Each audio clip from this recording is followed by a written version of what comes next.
intervention is looking at three main areas of work with these communities. One of them is to look at the issues of their health. A lot of that's to do with water and hygiene, because there's always a problem with water in these situations, and this is an area that's very dry right now, so it's very hot and we need to provide good water so that in fact children and families are keeping healthy.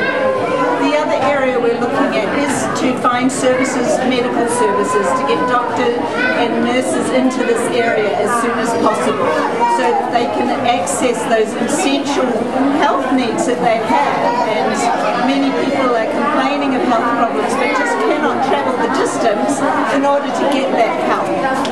The second area we're looking at is to provide them with some what we call child-friendly spaces, which is really under the area of education and psychosocial care.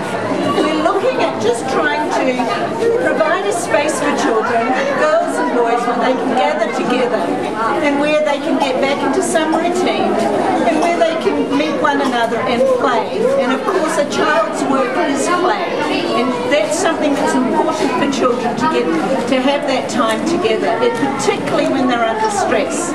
And when they're under stress, and when you have 25 people living in one room, for example, the tensions melt. It's hot, they've not got enough food, they've not got enough things they need, and so people get tense and stressed with each other. So to be able to get children to have some time away in a safe place, it gives also a chance for the family, the adults, to have a break as well. Third pillar of our actions here wants to focus on economic development. People need their livelihoods. Most of their livelihoods are focused on farming and agriculture, and so we need to make sure that that's been addressed here. Some of the things we have to think about in the short term are food, but in the long term, looking at how do we help people with their long-term food needs will include that issue of understanding how to get them back home as soon as possible and as soon as it's safe, so that they can plant crops. People are really distressed here, and we need to help them.